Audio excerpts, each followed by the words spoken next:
ya contohnya mengetuk pintu ya, mengetuk pintu Tuhan, itu bukan mengetuk pintu manusia ya. Ketukan pertama belum dibuka, ketuk lagi, ketukan kedua belum dibuka, ketuk lagi, ketiga, keempat, kelima, ketuklah pintu pengkabulan Tuhan dengan istiqomah. Ya, jadi sering-sering kayak gitu.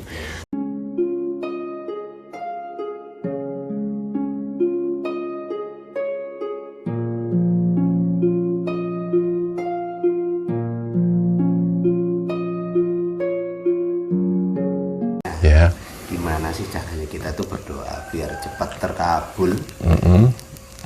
Gimana jadi caranya biar doa kita tuh cepat dikabulkan sama Allah?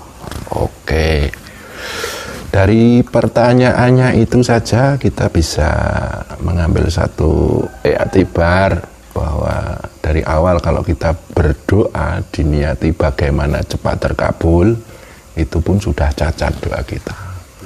Karena inti doa itu sesungguhnya kepasrahan, Mas. Jadi kita harus pasrah betul sama Allah. Pertama adalah ketika kita miskin, kita berdoa untuk bisa kaya, itu kita harus pasrah dulu. Ya Allah, kemiskinan ini adalah titahmu. Aku terima dengan ikhlas, aku terima dengan ridho. Dan dengan keridhaan ini aku berdoa, dengan kepasrahan ini aku berdoa, berikanlah kekayaan pada diriku. Jadi kalau dari awal sudah ada satu kehendak nafsu supaya doa cepat terkabul, itu dari judulnya doa itu aja udah salah. Contohnya jenengan punya masalah, punya ribet yang perlu satu solusi dan jenengan minta kepada Tuhan, itu jenengan harus ridho dulu. Ya Allah, aku hidup, sunatullahnya memang banyak masalah, dan sekarang engkau beri aku banyak masalah, aku ridho, aku terima, dan dengan keridhaan ini, kepasrahan ini, aku meminta kekuatan ya Allah untuk aku bisa menyelesaikan masalah ini. Terus gini, adabnya berdoa itu pun juga ada ya. Pertama, kita contohnya ya, kita sudah sholat malam, sudah sholat hajat, sudah sholat duha, sudah sholat istikharah, sudah kita berdoa tiap hari, sudah ditambah dengan puasa, ditambah dengan melek malam, itu sudah. Tapi kenapa belum bisa juga terkabul? Mungkin kita harus bisa introspeksi. Mungkin ada budi pekerti kita kurang. Yang pertama adalah ada budi pekerti dengan diri sendiri, itu kurang. Kita berdoa untuk kaya tapi kita malas, hidup sembarangan, boros, suka nipu orang ya, menyakiti rezeki orang, terus kita berdoa, yaitu akan istilahnya menghambat pengkabulan doa itu. Ya, kalau kita contohnya berdoa untuk berkecukupan rezeki, ya ada pada diri kita juga harus kita laksanakan. Jalannya orang yang berkecukupan itu dia harus rajin, dia harus disiplin, dia harus istilahnya jangan sembarangan bertingkah laku dalam hubungannya dengan rezeki itu, dan dalam ucapan, dalam tingkah laku ya jangan yang istilahnya jahat dengan diri sendiri. Itu namanya adab dengan diri sendiri. Kemudian adab dengan orang lain. Kita berdoa ingin berkecukupan, tapi selalu menyakiti rezeki orang lain. Contohnya pinjam uang, terus ditagih malah menyakitkan hati. Ya, terus kita suka mengambil hak orang yang aslinya itu bukan hak kita. Ya, kasarannya mencuri lah. Terus kita suka menghina orang, menyakiti orang. Nah, itu namanya ada budi pekerti sama orang itu yang menghambat doa kita untuk terkabul. Selanjutnya yang namanya doa itu kan kita punya pengharapan keinginan, ya cobalah kita mulai berbudi pekerti sama orang lain. Cobalah sedikit bersedekah. Loh, kita itu tidak punya apa-apa kok malah bersedekah. Ya, bersedekah kan banyak. Bisa dengan nasihat, bisa dengan tenaga, sering bantu orang. Kalaupun tidak punya itu juga, cobalah diam. Jangan sampai berbuat sesuatu yang menyakitkan orang lain. Tuh, coba kalau doa kita tidak gampang terkabul atau tidak cepat terkabul, mungkin pelanggaran budi pekerti itu kita lakukan. Selanjutnya, budi pekerti dengan makhluk lain. Ada hewan lapar, ya coba dikasih makanan, haus kasih minuman. Tumbuhan-tumbuhan itu ya kekeringan, coba kasih air, ya.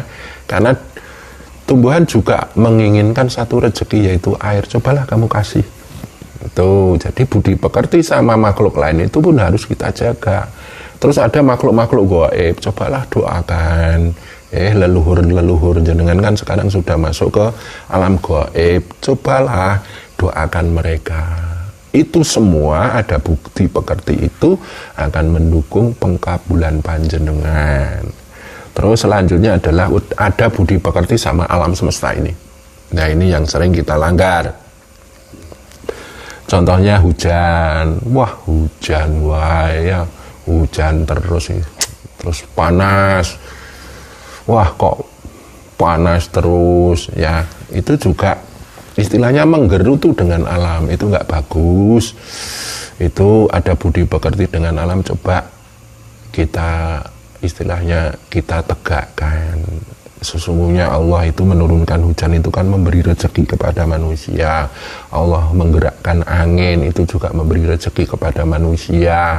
Contohnya tukang sate itu kan dengan angin dia bisa itu tahu ngipasi sate nih ya. Terus dengan panas itu orang mepe gabah, jemur, itu kan jadi rezeki mereka. Jadi ada budi pekerti dengan alam semesta itu, jangan suka menggerutu dengan apapun yang terjadi di alam semesta ini. Mau hujan, mau angin, mau panas, mau dingin, tolong di situ ada titah Allah. Sesungguhnya Allah sedang mengatur alam semesta. Itu juga Allah sedang mengatur rezeki manusia. Lah kalau kita menggerutu, ya kita jauh dari pengaturan rezeki itu.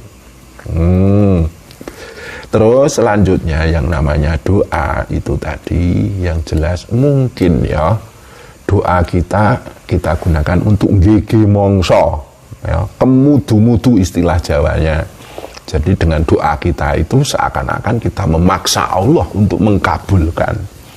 Makanya dari awal tadi saya katakan, kedepankanlah kepasrahan, keridhaan, keikhlasan atas titah Allah padamu. Kemudian engkau berserah diri, berpasrah diri dengan hati yang ikhlas dan ridho, datanglah. Makanya irji'i, datanglah padaku. Allah berfirman ya, radiyatan mardiyah, dengan ridho dan aku ridhoi, wadkhuli fi ibadi, dan beribadahlah kepadaku, masuklah dalam golongan hambaku, wadkhuli jannati, dan masuklah dalam jannahku. Lah di situ orang yang berdoa ya harus datang kepada Allah dengan keridhaan, kepasrahan. Ya, pasrah itu di dalam Al-Fatihah kan iya karena butuh, iya karena nasta'in, itu kepasrahan. Kemudian ihdinas siratal mustaqim, yakinlah dengan doamu. Jadi yakinlah bahwa doamu itu akan terdengar oleh Allah, karena Allah Maha mendengar. Ya, yakinlah bahwa Allah itu Maha mengabulkan. Ud'uni, berdoalah kepadaku, fastajib lakum, maka aku akan mengkabulkan doamu. Jadi yang namanya doa itu pertama ada budi pekertinya harus kita tegakkan dengan diri sendiri, dengan orang lain, makhluk lain, dan alam semesta. Yang kedua, pasrahlah kepada Allah, ridholah pada Allah, ridho pada Tuhan. Kemudian dengan kepasrahan dan keridhoanmu itu engkau terdekatkan. Setelah itu ucapkanlah doa, dan doamu itu harus engkau pertajam dengan satu keyakinan. Itulah jenengan doanya lurus nembus kepada Allah. Kalau jenengan berdoa kok tidak yakin, sesungguhnya doamu itu sudah berbelok karena ketidakkeyakinanmu itu.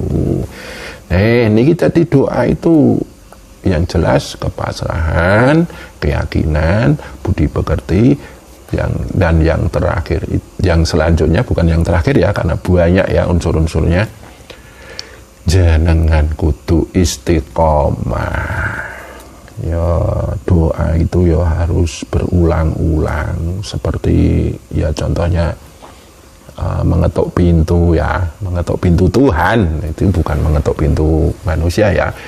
Ketukan pertama belum dibuka, ketuk lagi. Ketukan kedua belum dibuka, ketuk lagi. Ketiga, keempat, kelima, ketuklah pintu pengkabulan Tuhan dengan istiqomah. Ya, jadi sering-sering kayak gitu. Jangan kok doa ming sembarangan kayak gitu. Terus yang selanjutnya, setelah engkau berdoa, pasrahkanlah. Ya Allah, aku pasrahkan kepadamu. Aku sudah berdoa, aku sudah mengetuk pintu pengkabulanmu, dan aku pasrahkan kepadamu. Jadi jangan memaksa Tuhan. Kayak gitu mas, insya Allah mustajabah. Gitu ya. Demikian ngeten Bos. Misalnya kan untuk kita berdoa, kita mau berdoa itu kan harus menerima, dengan bilang tadi menerima keadaan kita. Kan memang kalau dalam keadaan sulit kan kita biasanya susah untuk menerima, maksudnya susah dalam menerima itu kan kita pengennya cepat berubah. Nah itu gimana caranya kita biar tidak memikirkan kemudu-mudu tadi Gus? Nah, kita harus sadar bahwa hidup itu sunatullah. Senang susahnya hidup itu sunatullah, semuanya titah Allah. Terus jenengan kaya miskin itu pun sunatullah, jenengan enak tidak enak itu sunatullah, itu semuanya titah Allah. Jenengan sukses dan gagal itu pun sunatullah. Sunatullah bahwa semuanya itu adalah titahnya Allah, titahnya Tuhan.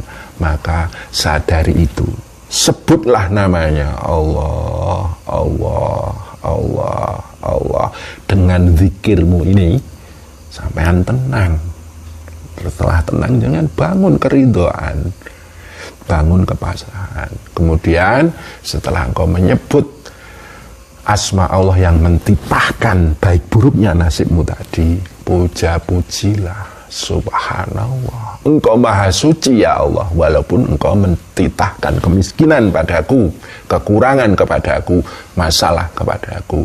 Alhamdulillah engkau maha terpuji, Allahu Akbar, engkau tetap maha agung. Lah ini kalau kita mengandalkan pikiran dan nafsu untuk pasrah sulit. Andalkanlah zikirmu untuk selalu menyebut nama Tuhan yang mentitahkan segala nasib, entah baik entah buruknya nasib itu kepadamu.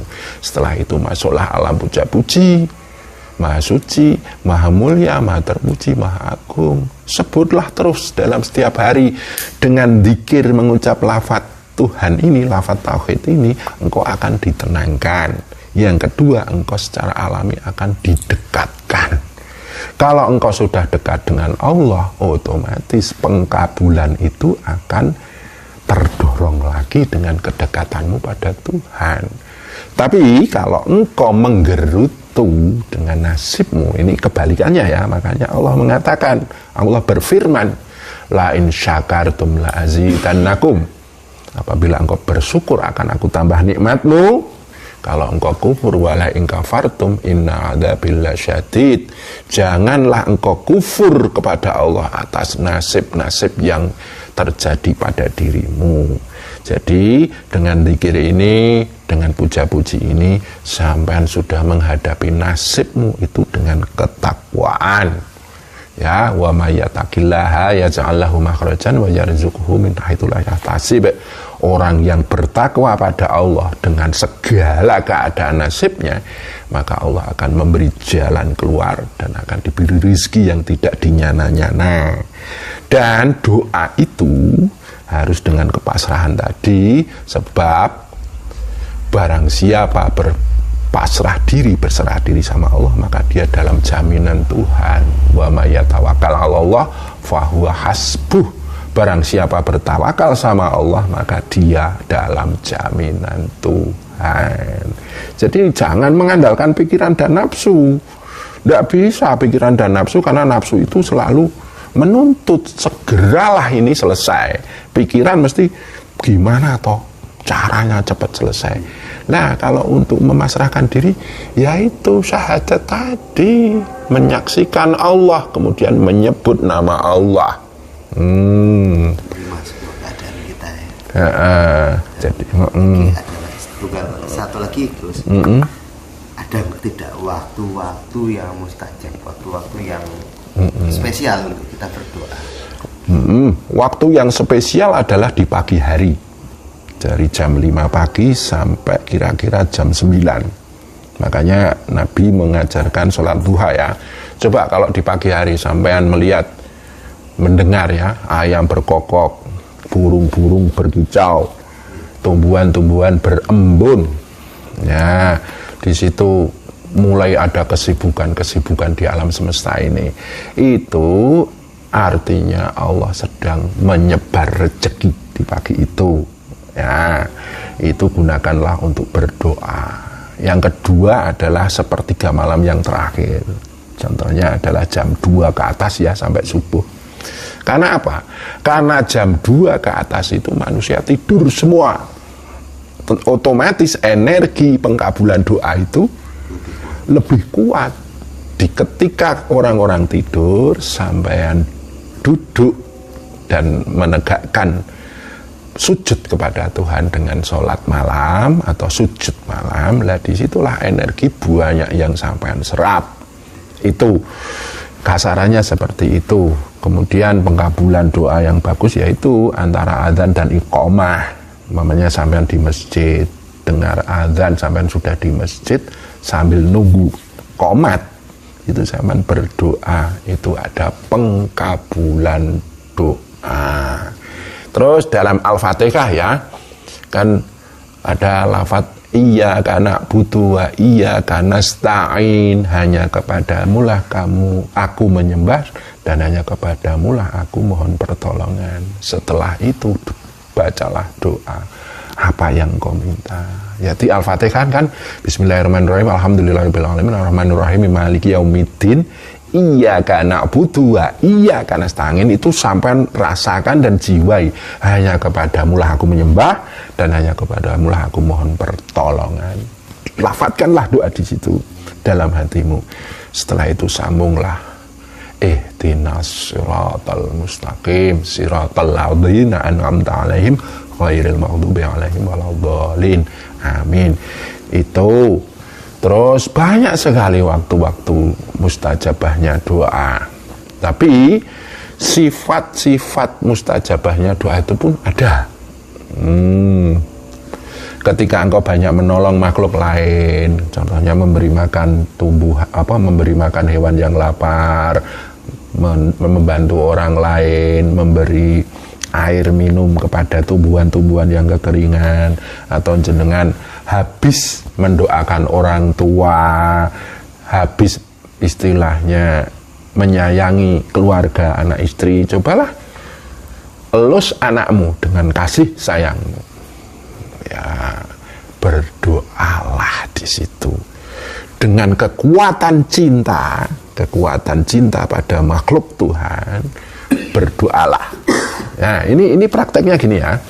Kita punya anak kecil ya. Ya, anak kecil ini tanggungan kita toh. Coba kita berikan rasa kasih sayang pada anak kita. Kita elus, hai anakku, jadilah anak yang baik, takwa, bejo, mulya. Wah, aku sayang betul sama kamu. Nah, berdoalah, ya Allah, aku adalah bapaknya anak ini.